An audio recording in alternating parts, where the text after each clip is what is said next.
Welcome to God of Love. This is Will Sanchez. My special guest tonight is Ivory Bell. She runs for Urban Athletics. I met Ivory through Facebook. So I'm going to learn about her as you are. I'm thrilled to have Ivory as a guest. Thank you, Will. Ivory, let's get started by introducing yourself to our audience. Okay. For example, tell us where you were born, something about growing up. Okay. I was born in Hudson, New York, which is a small town which has been gentrified since I was born there. And I grew up in Pittsfield, Massachusetts. So kind of a small town kid, although my parents were originally from New York, so I spent time in my childhood coming in and out of New York. I went to college in the Boston area, and I came to New York for graduate school and stayed. Okay, before we go into New York, as a child, were you very actively involved? Well, my dad was a competitive swimmer growing up. So he came from New York. He was all-city swim champion, freestyle. And so we had a pool in the backyard. We all skied, so we were athletic. And I studied ballet for about 18 years. That's a long time. Yes. So I danced, probably started dancing when I was 5, and I danced in college. I studied ballet. I did point, I did Graham technique, I did Hawkins technique. So I did a lot of modern and classical dance. In college, were you a swimmer too? No, I never swam competitively. As a matter of fact, when I was injured, not when I first started running, I had to take swim lessons again to make it an effective training tool. But I learned how to swim because my dad threw me in the pool when I was about 4 and kind of, it was sort of sink or swim, and that was the way he taught us to swim. Really? And that worked for you? Well, I'm here, so I didn't drown. I occasionally swim to cross-train, but I don't think I ever swim well enough to do a triathlon, and I'm terrible on the bicycle, so I'm really a runner. In college, I danced. I even started a master's in dance education before I got a master's in business. At some point, I realized I was not going to make a living dancing, and I was never part of a professional troupe, so. Okay. So after college, you needed to decide a career for yourself. What did you pick and what happened? Well, after college, I did an executive training program with Jordan Marsh. So that was retail. I hated that. I lasted a very short time. It was a good reason to go to graduate school, honestly, because school was a way to sort of, I wasn't self-supporting, but I had parental support a little bit for school. I worked some while I was in graduate school. So I went to graduate school. I started a master's in dance education, and then at NYU, and then I switched to an MBA. So I got a master's in business and marketing, and then I started a career in advertising when I graduated. Okay. During that time, were you just a swimmer or a dancer, or? Actually, I did a lot of laps. I don't know if the swimming pool is still near here, but there was a big pool in the basement somewhere like 59th, between 9th and 10th. And So that was your choice for fitness. I also lifted weights for years, so I still cross-train and lift weights. I did more of that, though, after I met my husband and was married, because I hired a trainer to work with me. Okay. Now, I think you were telling me when you met your husband, that's when your running career started. But tell us about that. That is. My dad used to run into town for the newspaper and stuff like that, but I never went running. I ran as a kid on the beach and that kind of stuff, but I never thought of it as a fitness thing. I worked out in the gym, I used the treadmill, I lifted weights, I danced, I swam, I skied. My husband jogged. And he jogged around the reservoir. When we first got married, we lived very, very close to the park. We were on 86th between Madison and 5th. Mm-hmm. You can't really get much closer than that. Uh-huh. So, it was very easy exercise to do. And we had another couple that we were friendly with, and so I ran with the wife of the couple and started jogging. Never, ever considered racing. Didn't even cross my mind. Mm-hmm. And so on and off for years, I jogged. I jogged without him. It was a good way to keep fitness, a good way to reduce stress. I even had one of the first baby joggers out there. So my daughter is 26 years old. Okay. And, you know, I had this gigantic baby jogger. People looked at me in the park like I was totally insane. Really? Because it wasn't that common those days? It was very uncommon in those days. And I had her out in the baby jogger probably much before a pediatrician would recommend, but they didn't know. Science really wasn't okay, there so you then. were a pioneer in baby Yeah. jogging. Yes, yes. Breastfeeding in Central Park 26 years ago, too, was a little bit taboo. You did that? Yeah, well, you know, if the baby's hungry and you're 3 miles from home, what are you going to do? I mean, it's what your options are is you okay. either feed the baby or you let the baby cry. Okay. People tend to look at you worse if you were letting your baby scream. This is in Central Park? Yes. Okay, obviously you felt safe there. Yeah, I mean, we were careful in those, 26 years ago about 102nd Street at night. I mean, so safe during the day, not Yeah. alone at night. And at that time, were you a member of any clubs? No, I mean, I didn't even know about running clubs. It was just exercise. I didn't think about it as a sport particularly. Okay, but now you're a well-respected member of urban athletics, so something must have discovered. Yes, something changed. The point where things changed was that my older sister, who was also athletic, was training for a century in Salt Lake City and was in a very bad bicycle accident. And she had a traumatic brain injury and then was in a chemically induced coma for about 10 days. I have older parents who were not able to go out and see her or handle it, and her husband wasn't coping very well. This is in New York or some? She was in Salt Lake City. Salt Lake City, okay. Yeah. And he called me, and so I was the person who went. I had lost a job about a year and a half before. The economy was lousy, so I lost a job in fall of 2008. I had a big job running a textile mill. I mean, it was a small mill, but for me it was a pretty big job. And my daughter was off in college. So I had a number of life transitions, and there was a huge period of stress taking care of my sister. So I spent 22 days in Salt Lake City over that summer, 11 my first trip and 11 when she finally came out of the hospital. And so I needed a goal. I mean, I had just kind of discovered like the Nike iPod with, the app, where you use it on your iPod and you put the little foot thing in your shoe. And so I had been running again and tracking my runs. And so I was working with a little bit of a consultant on the management side, which was part of my severance package for my job, and looking at changing my life, figuring out what was important. And so I'd been running some, and I said, okay, I'm going to sign up for a race. So I signed up for the Staten Island Half Marathon, and I did an online training program. So Nike again?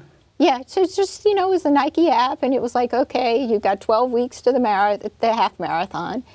And I'd been a member of New York Road Runners, but, and hadn't really done, I think I'd done 2 races before the half marathon. A corporate challenge when I was in my 30s in advertising, which I didn't train for at all.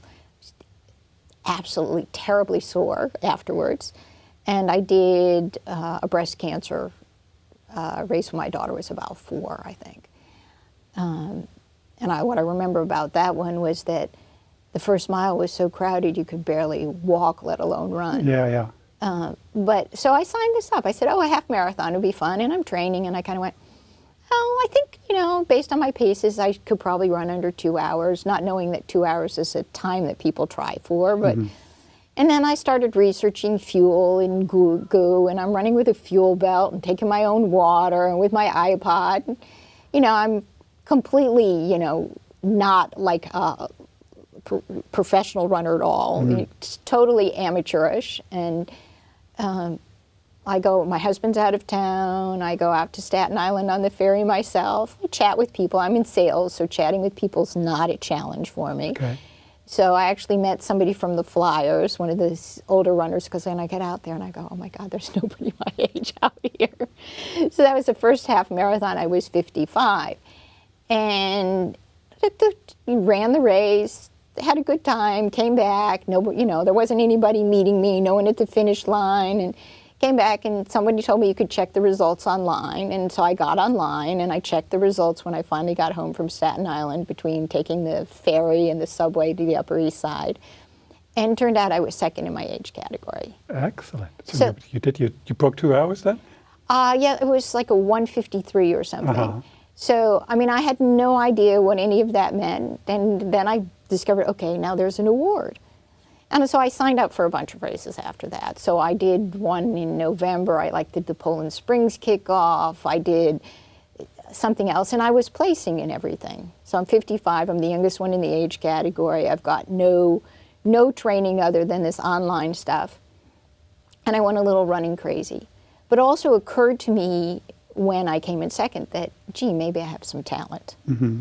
I said, I wonder what would happen if I actually trained with Okay. someone besides myself. Okay. So that's when I went, on the New York Roadrunners site, I went to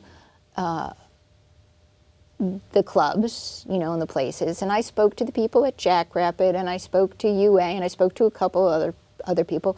But when I spoke to Jerry McCary at UA, there was something that seemed to click.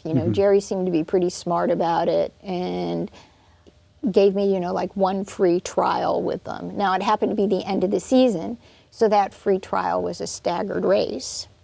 And so he lined me up. He had my race time, so he put me in a lineup with someone that he thought would run my pace. This is, what track was that? Well, we did the staggered race we did the lower loop of Central Park. Okay. And so, it goes, okay, 3, 2, 1, go. And I went out like a racehorse, no control at all. And I knew, as soon as I heard people say, look at Ivy go, I knew I was in trouble. Okay. I mean, after probably the first 100 meters, I was gasping already. Yeah, okay. So I had a lot to learn about pacing. Uh-huh. It's still one of my weaknesses, honestly. I started training with UA in January 2011. Okay. So the first half marathon was 5 years ago, Okay. when I was 55. I had gone crazy racing, so I started training with UA and added the speed sessions. And I had a friend for some reason I decided now I wanted to do an under a 150 half. And I had a friend in Texas who was a runner who said she'd pace me, and I went out to Texas to run with my friend Ann Allen. But I think it was Valentine's Day, we were doing a speed session, and I kind of went, something, I felt something. Mm-hmm. So I ended up at Duke Chiropractic, and they worked on me. We thought it was IT band, and I went and ran my race, and we came back, and I didn't make my 150. It was Okay. hot, it was humid, I walked up hills, and I ran the race injured. Well, I came back and had an MRI, and the MRI results were not IT band. The MRI results were a stress fracture on my weight-bearing portion of my femur. Oh, wow. So that put me out for a while. And then I think I tore my plantar because I had some problems with that afterwards. So I had about 6 months of on and off running, where they'd said, okay, run, you can start running a little bit when you're pain-free. Now, I was a dancer. A dancer's idea of pain-free means tolerable pain, which of Okay. course runners are guilty of too. It's a little bit of the same mentality, Okay. I think. So I prolonged my injuries by not fully recovering. Okay. So I started back the fall of 2011, did enough races to have my 9+1 so I could do New York. But when I said I wanted to qualify for Boston, which of course is everybody, Right, runner's right. dream and a lofty goal, and I decided I wanted to do my first marathon, Jerry steered me to Philadelphia. And at that point I had Jim St. Amour from UA doing personal coaching for me. And he did get me to Philadelphia, injury-free. And the goal was The goal- Boston qualified. Boston qualifier, but I also wanted to come in under 4 hours. I got to Philadelphia, and it was right after Hurricane Sandy. So it was really a little bit disheartening the last weeks of training because Yeah. the city was so heartbroken. And I remember crying one day out there going, I don't know, this isn't meaningful anymore. Yeah. But my older sister was now recovered enough and coming in from Salt Lake City with her husband to be there for my first marathon, and my husband and daughter were going to be there. So I went out, lined up for Philly. They sang, they had New York, New York, as well as the Rocky theme song. The weather was absolutely perfect. It was a crisp, cool winter morning. It was like 37 at the start. The sun was out. Mile 6 was probably one of the highlights of the race. because my husband and my sister and her husband were there at mile 6. And as I passed them at mile 6, she shouted, "Ivy, I love you." And so I cried for the next mile. Okay. Because that was kind of a closed circle in some ways. I mean, I started the racing and getting to the marathon because of her accident, and she was recovered enough to be there. Okay. And it meant a huge amount to me. Of course. Then my husband was at mile 20, and when I got to the finish, my daughter met me in the family meeting area, so she was the first one to find me. And she was tired of all the running talk. You know, runners, you know, I mean, you talk to any family member of a runner who doesn't run, you know, they roll their eyeballs a number of times because there's way too much running talk in the house. But she ran across, she goes, "Mom, I'm so proud of you, you did it." And my mother was on the phone to me as soon as I was finished because she was tracking me. The whole running while my sister was recovering was something that was helpful for my parents as well. When I finished the first race and I got the first award, when I went to see my parents, I gave Staten Island Award, Yeah, I gave the award to my mom. Okay. And she cried. Oh. I mean, it was such a tough time for the family that she had so little positive in her life that my running awards were really exciting for them. Okay, something for them to look something to look forward to. as a family. And she had all of them until recently when they moved into senior living last year. How did you do in Philly? Did you break the 4? I broke the 4. So you're very happy now. So I was very happy. Well, I got to, somewhere around minus 25, I looked at the time, and I had been walking a little bit at this point, and I went, okay. At that point, I knew I was going to make Boston. I wasn't sure I was going to break the 4. And then I looked at my watch and I went, you know, if I pick it up this last couple of miles, I'm going to come in under 4. So I did. It was a 3:59:13. So I was very happy. I mean, it was plenty of cushion for Boston, even though, you know, I ran Boston the year after the bombing, and there was a lot of pressure on the race because everybody wanted to run. That's right. I was able to do they that. also changed, I don't know if they changed the qualification, there was something called PQ10.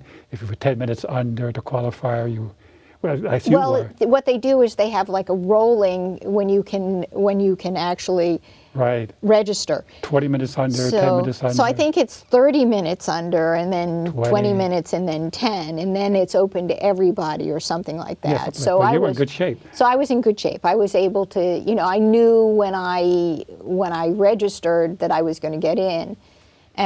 But I mean, I was anxious about it anyway, and I was in Brussels at a trade show, and of course with the time difference, I was, you know, finding a computer and in the trade hall, making sure I was getting to register for the race. Did you trust anybody else to do it for you? You want to do it yourself? Oh, no. I had to do it. I had to do that. Oh, right. The training for Boston, though, you know, you and I met on Facebook, but I have met so many people through running on Facebook, and part of the whole Boston training, I met a lot of people. So you and I kind of in some ways may have met a little bit from UA on Facebook and maybe a little bit from Herbie Mandina on Facebook. Well, Herbie kind of introduced me to Reno Stirot on Facebook. So I ended up meeting Reno's wife through Facebook, and Susan Stirot has become one of my good running friends, and Reno, of course, has become a close friend. Susan's my age, and UA is fabulous. Jim has done a great job training me. Jerry's done a great job training me, and the team itself is incredibly supportive, but they don't have anyone really who competes at my age. In the women's field? In the women's field. Okay.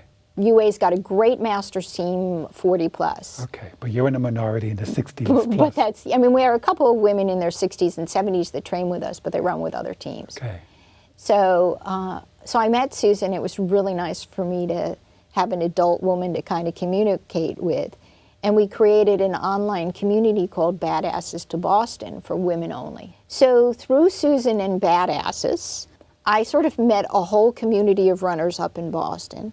So I had a very unique Boston experience and was able to repeat it again this year, is that there are people that live in Hopkinton, you know, about a quarter of a mile from the start.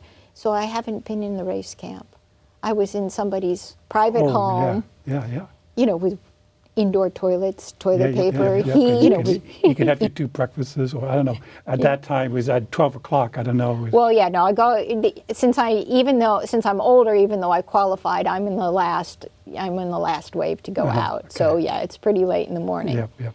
So I could take the bus out to Hopkinton from Boston, and then walk over and be in this house, which is open to runners, and they've The kind badasses. of well, they weren't all bad. Yeah, they're all pretty badass, but it created a whole community for me. And Susan and Reno moved to New Jersey, so you'd think I'd see them more. I've seen them a little bit more because I've done some races with Susan. I think it was Herbie encouraged me to sign up for a Masters 5K last year, the USATF Masters Championships. How did you do? I think I was 6th in my age category there. But that's tough competition now. Yeah, but it's a little disheartening when I think it's Jan Holmquist. I'm close enough to the finish that I can hear the announcements, and I hear new world record 70 plus. And wow. I was like, okay, I'm still 55 to 59, and there's a world record, and she's almost 2 minutes ahead of me. Wow. I mean, it's inspiring to see women of that age run, and she's so humble. It's really. And what year was that? That was last year. Last year. Well, that was last year. Okay, sounds very exciting. And where was it held? That's in Syracuse every year. Okay. So you think you might go back? Oh yeah, I'll go back. All I have right. to beat last year's time. All right. Now, because we're running out of time, I know there's something you're doing with a friend that involves food. Tell us about that. Okay, so yes. Well, as I said, I met a lot of people through running, and one of the people I met is Pierre Henry, who's a sports masseur. And somewhere along the line when he was working on me, helping me get ready for Philly and recovering from Philly, I had tasted his spicy peanut butter and spicy almond butter. I somehow convinced him that I was the person that he needed to get his business rolling. So earlier today, we had lunch with the Specialty Food Association, where we're members, and it's Pierre's spicy peanut and almond butter. I'm having a lot of fun with him. I helped him with packaging. I helped him get the website up. I love peanut butter, but now this has This spicy in it. has chili in it. Now, is it based on his homeland, or? Yeah, he was born in Haiti. And he's a runner and knows Jerry McCarry for years because he used to compete together. He knows Sid Howard. So he become a small community in New York in some ways with the running. And so growing up in Haiti, they had something called sambal, which is really, I guess, like the spicy nut butter. He made his own version of it here. He missed it here.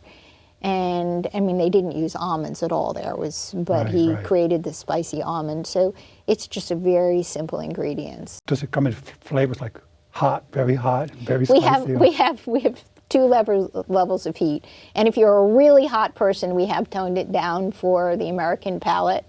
So we're marketing sort of medium and hot, and the hot has got about twice as much chili in it as the medium, but it's really tasty. Really tasty. I guess it's good on anything, on bread. On anything. I think I'm the only one who eats. I eat it on Ezekiel bread with avocado and spicy nut butter. Oh, I've made cookies out of it. Makes great cookies. You can make noodles. Like I said, I love peanut butter. I should have brought you samples. Next time, maybe. All right. Now, you mentioned you're going to go back to this 5K invitation, or is it an invitation only kind of a thing? No, you just have to be a member of USATF. Okay. But besides doing that again, what are some of your future challenges, athletically speaking? Well, I'll be doing the Fifth Avenue Mile. It originally planned, I was hoping for a fast half this fall, but I've been recovering a little bit more slowly, so we're postponing that. And I qualified for Boston again. I ran it I ran it this year as well, with a much better time than my first Boston, but not as fast as Philly. But I think I might let Boston go this spring and try Chicago 2016. With the goal of PRing? Because Chicago's a good choice. The goal was Chicago, which is ambitious, would be the podium. Oh, for your age group, obviously. For my age group, yes. Wow, and what kind of time do you think that would be? Actually, in 60 to 65, based on history, a 350, 345 Oh, right in your wheelhouse. should get me there. And since it's a flat course, if the weather's good and the training goes well, you know, they always say if the planets align, I mean, a PR, of course, would be good. I'd love to do under a 359. Okay. Well, that sounds like in the cards. It's getting to that sub Well, 350. I keep waiting for, you know, a breakthrough. So, Sounds like urban athletics is the place that will get you there. well, I think they're wise about the coaching. So, you know, when to back off, when to pick it up. And is your current coach Jerry or just other fellows? I worked with Jim St. Amour for 3 years, and then I kind of had plateaued, and Jim was fabulous. He got me my fastest mile. He got me my fastest 5 mile. And when I started, I thought training with Jerry would be a little intimidating. But then I decided it was time for a change, you know, to see you need to change what you're doing if you're Right, going to right. keep evolving. So Jerry's been coaching me for about the last year and a half, I think. Oh, right. So yes, Excellent. Well, listen, on that note, thank you for coming in. thank you, Will. It's a pleasure having you. Nice to be here.